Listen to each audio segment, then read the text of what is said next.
Hello everyone, welcome to raw SSC. आज हमारी rapid maths 1.0 series की क्लास नंबर 69।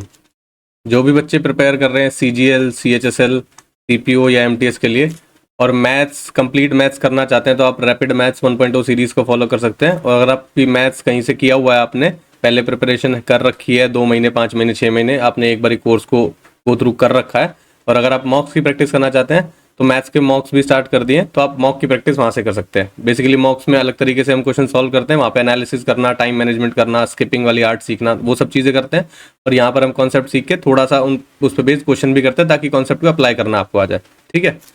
और क्लास की पीडीएफ के लिए आप टेलीग्राम ज्वाइन कर सकते हैं, लिंक आपको डिस्क्रिप्शन में मिल जाएगा। ठीक है, तो क्लास स्टार्ट करते हैं आज की। क्वेश्चन नंबर 1 है, बोल रहा है pipe X can fill a tank in 9 hours. Pipe Y भरता है 21 आवर्स में। If they open on alternate hours, 1 घंटे पहले वाला खोला जाता है फिर दूसरे वाला खोला जाता है, ऐसे बोल रहा है। ठीक है, साथ में नहीं खोले जाते हैं। और स्टार्टिंग किससे करता है? पाइप एक्स से। तो बोल रहा है कितने घंटे में टैंक फुल हो जाएगा। ठीक है, अब देखो पाइप एक्स भरता है 9 घंटे में, वाई भरता है 21 में। एलसीएम ले लो, दोनों का मल्टीपल ही ले लोगे, 9 एकम 9, 9 दूनी 18। तो यहाँ पे कितना आ जाएगा? 21, यहाँ पे आ जाएगा 9। अब देखो बोल रहा है ऑल्टरनेट आवर्स पे ऑपरेट करते हैं वो दोनों, पहले ये वाला चलता है फिर ये वाला चलता है, दोनों मिलके 30 भर देंगे। 1 घंटा ये चलेगा और 1 घंटा ये चलेगा, तो यानी कि 30 यूनिट पानी भरने में 2 घंटे का टाइम लग रहा है। अगर आप इसको 180 यूनिट तक 189 यूनिट्स भरना है आपको, तो 189 भरने के लिए अगर मान लो 6 टाइम्स इसको करते हो तो 180 यूनिट पानी भर जाएगा। तो 6 टाइम्स आपको इसका भी करना पड़ेगा, तो यानी कि 12 घंटे हो जाएंगे।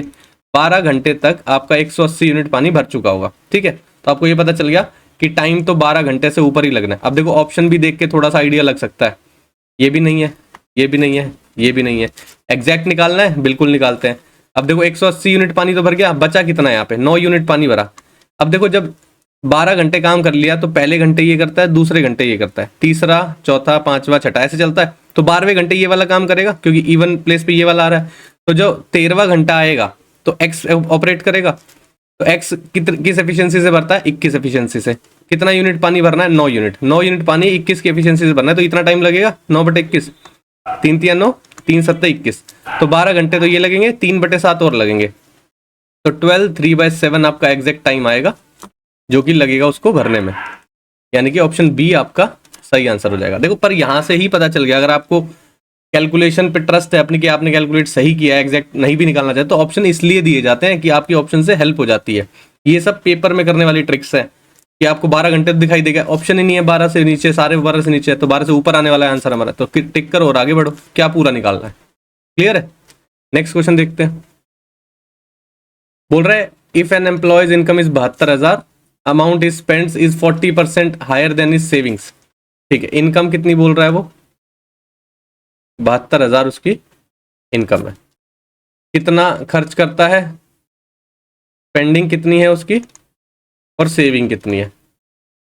बोल रहा है स्पेंडिंग 40% ज्यादा है सेविंग से। अगर सेविंग्स 100 होगी तो स्पेंडिंग 140 होगी इन टर्म्स ऑफ रेशो। ठीक है, अब बोल रहा है देयरफॉर इज सेविंग्स इज, उसको पूछना है कि सेविंग निकाल दो कि उसकी सेविंग कितनी थी। देखो सेविंग और स्पेंडिंग को अगर हम ऐड कर देते हैं तो इनकम आ जाती है, तो यानी कि 240 हो गई। हमारे क्वेश्चन के अकॉर्डिंग 240 की वैल्यू 72,000 दी हुई है। 240 की वैल्यू कितनी दी हुई है? 72,000। आपको निकालनी है 100 की वैल्यू। एक की क्या होगी? 72,000 अपॉन 240। 100 की कितनी होगी? 72,000 अपॉन 240 इंटू 100। 10 से 10 चला गया, 12 से काट दोगे 12 दूनी 24, 12 छिका 72, 600, 2 से फिर काट दो 300, 300 इंटू 100, 30,000। 30,000 उसकी सेविंग है, यही आपका आंसर है और ऑप्शन ए आपका सही हो जाएगा।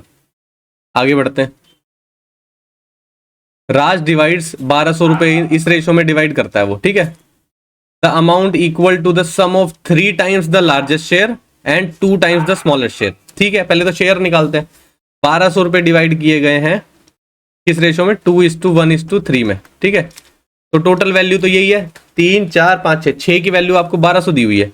6 की वैल्यू आपको 1200 दी हुई है। एक की वैल्यू कितनी होगी? 200। तो शेयर कितने होंगे? एक की वैल्यू 200 है तो 2 की वैल्यू कितनी हो जाएगी? 400। एक की वैल्यू तो 200 है ही है, 3 की वैल्यू कितनी हो जाएगी? 600। हो गया टोटल डिवीजन 600 और 200 800, 8 और 4 1200, 1200 डिवाइड हो गया। अब बोल रहा है the amount equal to some निकालना है हमें 3 टाइम्स द लार्जेस्ट शेयर। अब इसमें लार्जेस्ट कौन सा है 600, तो बोल रहा है इसका 3 टाइम्स कर दो और साथ में सम निकाल दो उसका किसके साथ 2 times the smallest share. Smallest कितना है 200, तो इसका 2 टाइम्स कर दो। 6 दिया 18, 1800 हो गया, 200 इंटू 2 400 हो गया, 1800 और 400 2200 हो गया। यही पूछा था, ऑप्शन सी आपका सही हो जाएगा। नेक्स्ट देखते हैं, बोल रहा है a number R when divided by 8 leaves remainder 3। 8 से जब कोई नंबर डिवाइड किया जाता है तो रिमाइंडर बचता है 3। बोल रहा है रिमाइंडर कितना बचेगा जब इसकी वैल्यू को डिवाइड किया जाएगा 8 से। अब देखो हमने क्या किया हुआ है, हम नंबर को ही 3 मान लेते हैं। अगर आप 3 को 8 से डिवाइड करोगे तो रिमाइंडर कितना आने वाला है 3 तो आने वाला है, समझ रहे हो। तो इसी को नंबर मान लेते हैं, तो नंबर आपको लेट करना है 3। अब आर की वैल्यू कितनी हो गई 3, यहां पे पुट कर दो 3 + 6 × 3 + 7, 6 18, 18 और 3 21, 21 और 7 28, 28 को आपको बोल रहा है कि डिवाइड करना है 8 से। 8 × 24, 4 रिमाइंडर बच गया। यही आपसे पूछा था रिमाइंडर कितना बचा हुआ है, ऑप्शन डी सही हो जाएगा। आगे बढ़ते हैं, बोल रहा है thief pursued by a policeman was 150 metre ahead at the start. ठीक है, पुलिसमैन यहाँ पे है और थीफ यहाँ पे है, 150 मीटर आ गया है वो पुलिसमैन से। ठीक है, बोल रहा है if the ratio of the speed of the policeman to that of the thief was 5:4। Speed का रेशियो दिया हुआ है पुलिसमैन का और थीफ का क्या है 5:4।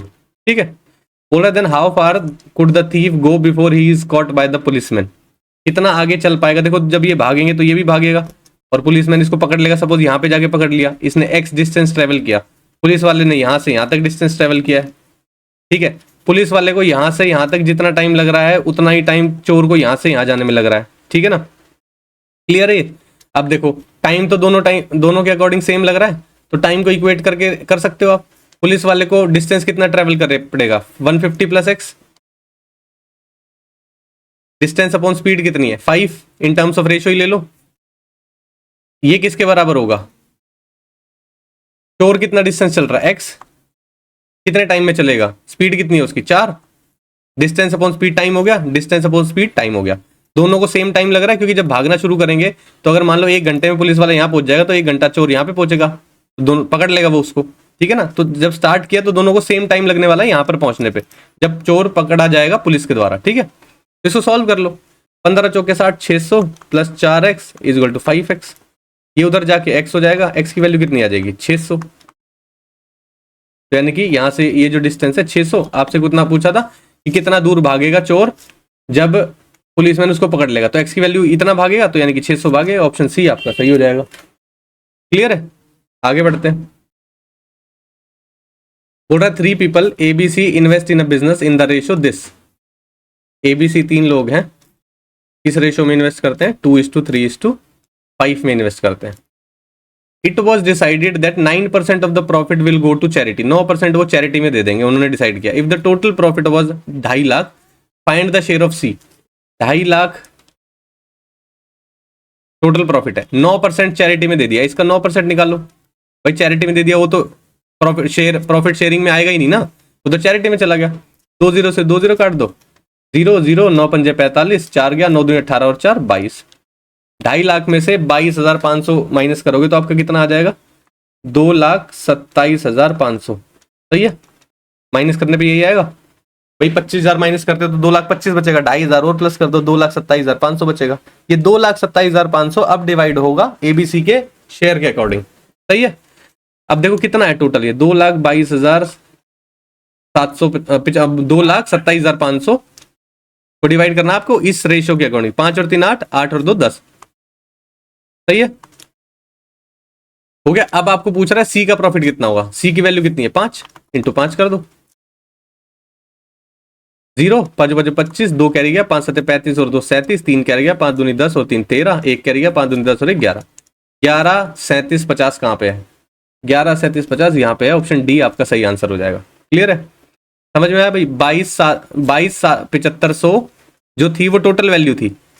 इन टर्म्स ऑफ रेशियो वो 10 रेशियोज में डिवाइड हो रहा है, 10 से डिवाइड कर दिया तो 1 की वैल्यू आ गई। आपसे पूछा सी का प्रॉफिट, सी की वैल्यू कितनी है इन टर्म्स ऑफ रेशियो 5, तो 5 से मल्टीप्लाई कर दिया। क्लियर है, आगे बढ़ते हैं।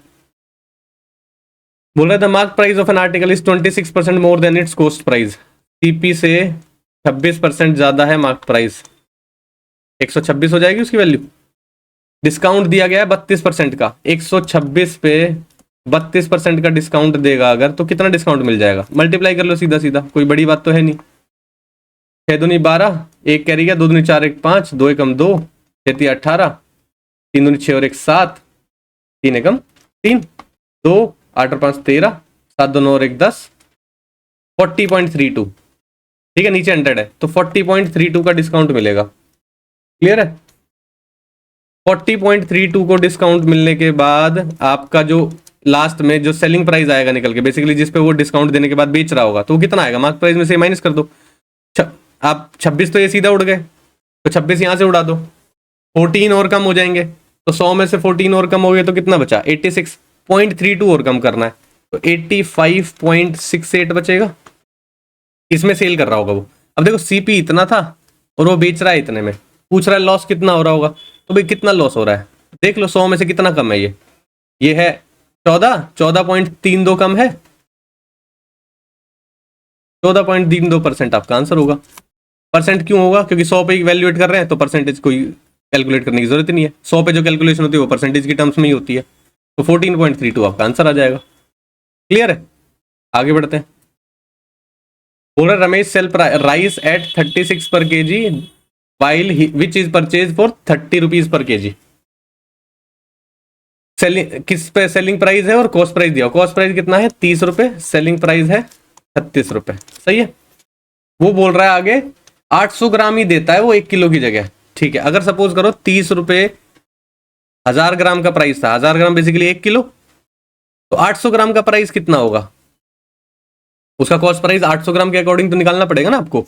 1000 ग्राम का 30 रुपए था, तो 100 ग्राम का कितना हो गया? 3 रुपए, भाई डिवाइड बाई 10 कर दिया मैंने, तो 100 ग्राम का 3 रुपए हो गया, तो 100 ग्राम को 8 से मल्टीप्लाई कर दोगे तो 800 आ जाएगा, तो 3 को भी 8 से मल्टीप्लाई कर दो तो 24 आ जाएगा, तो 800 ग्राम की वैल्यू कितनी हो गई? 24 रुपए।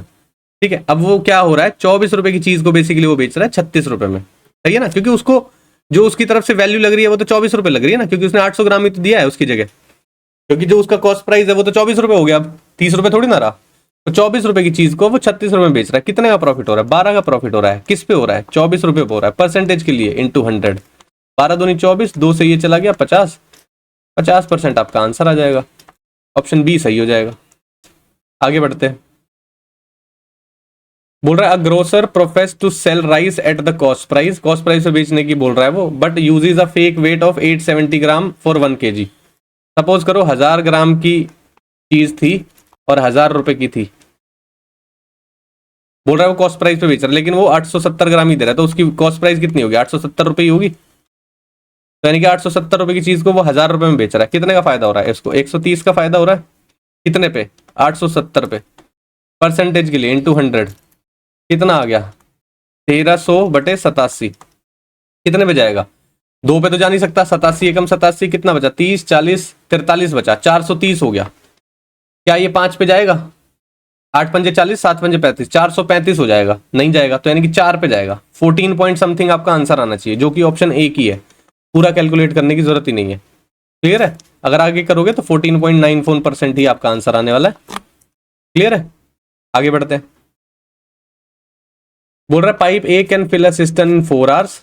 पाइप ए है जो 4 घंटे में भरता है, बी की बात कर रहा है वो 5 घंटे में भरता है, सी जो है वो एम्प्टी करता है, बोल रहा है यहाँ पे she can empty a full system in 3 hours. Negative इसलिए लगाया ताकि ये पता चल सके कि ये एम्प्टी करने वाला पाइप है। ठीक है, बोल रहा है तीनों एक साथ खोले गए हैं, बताओ कितना टाइम लगेगा। एलसीएम ले लो, इनका एलसीएम होता है 20, 20 का 30 के साथ लोगे हो जाएगा एलसीएम 60, यहाँ पे आएगा 15, यहाँ पे आएगा 12, यहाँ पे आएगा 20, यहाँ पे माइनस लगा लेते हैं। ठीक है, 27 हो गया, 27 यूनिट पानी जा रहा है अंदर और 20 यूनिट बाहर जा रहा है, तो एफिशिएंटली कितना यूनिट पानी अंदर बचेगा? 7 यूनिट पानी बचेगा। सही है, 60 यूनिट पानी भरना है और 1 घंटे में 7 यूनिट पानी भरा जा रहा है, तो कितने टोटल घंटे लगेंगे? इतने 60/7, 8 घंटे लगे, 7 8 56 प्लस 4 बचा, 4/7 इंटू कितना हो जाएगा ये 60 से मल्टीप्लाई कर दो क्योंकि मिनट्स में आंसर निकालना है। सही है। 8 घंटे कितने हो गए? 8 6 48, 480 मिनट तो ये हो गए, प्लस 6 चौक 24, 240/7 कितना आएगा ये? 480 प्लस 7 तिया 21, 3 बचा, 7 चौक 28, पॉइंट समथिंग आएगा। राउंड ऑफ लेना है आपको तो 480 में पहले 34 प्लस कर लो, कितना हो गया? 514, 514 पॉइंट समथिंग आपका आंसर आना चाहिए, और राउंड ऑफ में 514 आपका आंसर होगा, तो ऑप्शन डी आपका सही हो जाएगा। समझ में आया भाई? आगे बढ़े। बोल रहा है अ boat cover a distance of 55 kilometre down stream in 5 hours. Down stream की बात कर रहा है। 55 किलोमीटर, 55 किलोमीटर वो चल रही है 5 घंटे में, यानी कि 11 किलोमीटर पर आवर की स्पीड है उसकी डाउन स्ट्रीम स्पीड। सही है। अप स्ट्रीम की भी बात कर रहा है, तो हम स्ट्रीम की भी स्पीड निकाल लेते हैं। Same distance while it take 11 hour to the cover the same distance upstream. Same distance यानी कि 55 किलोमीटर की बात कर रहा है, 11 घंटे लगते हैं, यानी कि 5 kilometre per hour upstream speed है। बोल रहा है स्पीड ऑफ बोट निकाल दो। स्पीड ऑफ बोट कैसे निकलती है? Down stream speed plus upstream speed bye 2, यानी कि 11 प्लस 5/2, यानी कि 16/2, यानी कि 8 किलोमीटर पर आवर आपकी बोट की स्पीड है, जो कि दिया है ऑप्शन नंबर ए में। क्लियर है भाई? आगे बढ़े। ये देखो रेशो दिया हुआ है, आपको x की वैल्यू निकालनी है। क्या बोल रहा है? 28.9/x इक्विवेलेंट है x/36.1 के। क्रॉस मल्टीप्लाई कर दो, x² किसके इक्वल हो जाएगा? 28.9 इंटू 36.1, x की वैल्यू किसके इक्वल हो जाएगी? √289 इंटू 361 अपॉन, एक डेसिमल ये हटेगा, एक डेसिमल ये हटेगा, नीचे 100 हो जाएगा। ये पूरे पे अंडर रूट है, ध्यान रखना, सिर्फ ऊपर ऊपर वाले पे नहीं है। 100 रूट में से बाहर आएगा तो 10 वैल्यू बाहर आ जाएगी। 289 किसका स्क्वायर रूट होता है? 17 आएगा यहाँ से निकल के, यहाँ से 19 निकल के आएगा, मल्टीप्लाई कर लो 19 इंटू 17, 9 7 63, 6 7 1 7 और 6 13, 9 1 3, 9 3 12 और 323 हो गया आपका। 323/10 आपका आंसर आया, यानी कि 32.3 वैल्यू आएगी निकल के एक्स की, जो कि दिया हुआ है ऑप्शन नंबर बी में। समझ में आया भाई? आगे बढ़े। आसान क्वेश्चन है, सिर्फ कैलकुलेशन की है और कुछ नहीं किया। ये देखो बोल रहा है a money bag contains 1 rupee, 5 rupee, 10 rupee coins in the ratio this. Number of coins का रेशो दिया हुआ है, नंबर ऑफ कॉइन्स का रेशो है 3:5:7। ये 1 रुपी है, ये 5 रुपी है, ये 10 रुपी कॉइन्स है। सही है। ये नंबर ऑफ कॉइन्स का रेशो है। उसके बाद बोल रहा है the total amount in the bag, total amount की बात कर रहा है। ठीक है, कितना है? 980 रुपए है। अगर सपोज करो कि ये तो पता करना पड़ेगा आपको कि रेशो में दिए हुए नंबर्स, ठीक है, नंबर ऑफ कॉइन्स तो रेशो में दिए हुए हैं। तो अगर मान लो 3 ही कॉइन होते, ठीक है, तो 1 रुपए की वैल्यू कितनी होती? सपोज करो 3x कॉइन है, 5x है या 7x मान लो, ठीक है। 1 रुपए के अकॉर्डिंग कितनी वैल्यू निकल के आती? 3x की वैल्यू निकल के आती। सही है। 5 के अकॉर्डिंग कितनी वैल्यू निकल के आती? 5 से मल्टीप्लाई करने का पड़ेगा, 25x निकल के आती। प्लस 10 के अकॉर्डिंग कितनी वैल्यू निकल के आती? इसको 10 से मल्टीप्लाई करना पड़ेगा तो 70x निकल के आती। सही है। कितनी वैल्यू है निकल के? टोटल 980। अब देखो ये कितना हो गया? 70 और 20 90, 90 5 95 और 3 98, 98x। सही है। की वैल्यू है 980। x की वैल्यू कितनी निकल के आई आपके पास? 10। x की वैल्यू 10 निकल के आ गई। आपसे पूछा नंबर ऑफ 10 रुपीज कॉइन्स कितने हैं? ये है 10 रुपीज कॉइन। जब x की वैल्यू 10 है तो आप इसको 10 से मल्टीप्लाई करोगे तो टोटल कॉइन्स कितने हो जाएंगे? 70। यही आपका आंसर है, ऑप्शन बी सही हो जाएगा। आगे बढ़ते हैं। बोल रहा है what is the ratio of the mean proportional of this with the mean proportional of this. दोनों के मीन प्रोपोर्शनल का रेशियो कितना हुआ? मीन प्रोपोर्शनल कैसे निकालते हैं? अंडर रूट 1.21 इंटू 0.09, इसका रेशियो निकालना है अंडर रूट 0.16 से इंटू 0.36 से। सही है। 2 डेसिमल यहां से हटेंगे, 2 डेसिमल यहां से हटेंगे, अपॉन में 2 0 1 ये आ जाएंगे, 2 0 ये आ जाएंगे। ये पूरे पे अंडर रूट है, याद रखना, अंदर ही चल रही है अभी चीजें। ठीक है। यहाँ पर भी डेसिमल हटाओगे 2 जीरो नीचे आ जाएंगी और यहाँ से भी 2 जीरो नीचे आ जाएंगी, ठीक है। रूट से बाहर निकालोगे 200 में से क्या बाहर आएगा 100। 121 किसका स्क्वायर होता है 11 का। 9 किसका स्क्वायर होता है 3 का। इसका रेशो किससे होगा 16 किसका स्क्वायर होता है 4 का। 36 किसका स्क्वायर होता है 6 का। 200 में से 100 बाहर आ जाएगा, ये काट दो इससे, 3 से ये कट जाएगा 2, 11:8 आपका आंसर आ जाएगा, जो कि दिया हुआ है ऑप्शन नंबर ए में। सही है भाई। नेक्स्ट देखे, आसान क्वेश्चन आज तो, ज्यादा मुश्किल नहीं है कोई भी कि कोई ट्रिकी हो, कुछ अलग चीज लग रही हो। बेसिक फॉर्मूला भी रिवाइज हो रहे हैं, कभी कभी ना नॉर्मल क्वेश्चन भी करने चाहिए। हर बार हाई लेवल क्वेश्चन ढूंढने में रहो ना तो दिमाग ड्रेन हो जाता है, कभी कभी नॉर्मल चीजों की भी प्रैक्टिस करनी चाहिए, क्योंकि एकदम से आती है तो एकदम से ना जल्दबाजी में कभी कभी गलतियां वहां पे भी हो जाती हैं, उस चीज का भी ध्यान रखना है। लास्ट क्वेश्चन देखते हैं, 15वां क्वेश्चन है, 2 goods trains 132 metre and 108 metre in length are running towards each other on parallel tracks. ठीक है, फर्स्ट ट्रेन की स्पीड है 32, सेकंड की स्पीड है 40। बोल रहा है how much time will they take to cross each other after meeting. मिलने के बाद कितना टाइम लगेगा उन दोनों को क्रॉस करने में। जब दोनों एक दूसरे की तरफ आ रहे हैं रिलेटिव स्पीड कितनी हो जाएगी, प्लस होती है जब दोनों एक दूसरे की तरफ आती है, 40 और 3 70, 72 किलोमीटर पर आवर हो जाएगी। इसको मीटर पर सेकंड में करोगे तो 5/18 हो जाएगा, 18 चौक 72, 5 चौक 20, 20 मीटर पर सेकंड होगी रिलेटिव स्पीड।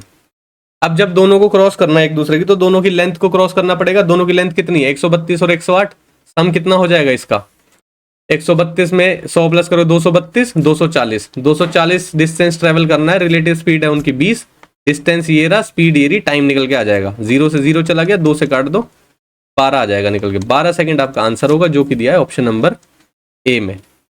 समझ में आया।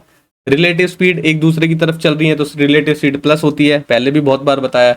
दूसरा, जब एक दूसरे को कंप्लीटली क्रॉस करना है तो एक दूसरे की लेंथ को क्रॉस करना पड़ेगा पूरा पूरा, समझ रहे हो। जैसे मान लो ये ट्रेन इतनी लंबी है और दूसरी ट्रेन इतनी लंबी है, ये मतलब नहीं है कि इसका इंजन क्रॉस हो गया यहां से तो क्रॉस कर लिया, भाई उसका टेल भी तो है। दोनों कब क्रॉस मानी जाएगी, तो दोनों की टेल यहाँ पे हो एग्जैक्टली और ये यहाँ पे पहुंच गए तो ये वाली लेंथ चली होगी और ये वाली लेंथ चली होगी, तब उसको क्रॉस माना जाता है। क्लियर है। तो वही चीज किया हमने, दोनों की लेंथ को प्लस कर लिया तो डिस्टेंस हमें पता चल गया कितना ट्रैवल करना है, रिलेटिव स्पीड निकाल ली, डिस्टेंस अपॉन स्पीड टाइम आ गया। क्लियर है। तो ये था आज का लास्ट क्वेश्चन। ठीक है, किसी क्वेश्चन में अगर आपको डाउट लग रहा है या कोई और चीज आपको पूछनी है, मैथ्स में कोई चीज अगर आपको समझ नहीं आ रही है, किसी चीज में फंस रहे हो, तो वो सब चीजें भी पूछ सकते हो आप, टेलीग्राम पे मैसेज कर सकते हो। ठीक है, मैं एक्टिव रहता हूँ मोस्ट ऑफ द टाइम, तो अगर मैं जल्दी देख लूंगा तो जल्दी रिप्लाई कर दूंगा। ठीक है, और भी किसी तरह की प्रॉब्लम चल रही हो सीजीएल के पेपर से रिलेटेड तो वो भी डिस्कस करते हैं, उसका भी कोई इशू नहीं है, आप टेलीग्राम पे मैसेज कर सकते हो। ठीक है, क्लास कैसी लगी उसका फीडबैक जरूर देना, कमेंट सेक्शन में बताना कि क्लास कैसी लगी, आपका स्कोर कितना है 15 क्वेश्चन में से, वो भी बताना। ठीक है, फिर आज की क्लास के लिए इतना ही रखते हैं, मिलते हैं नेक्स्ट क्लास में। Thank you.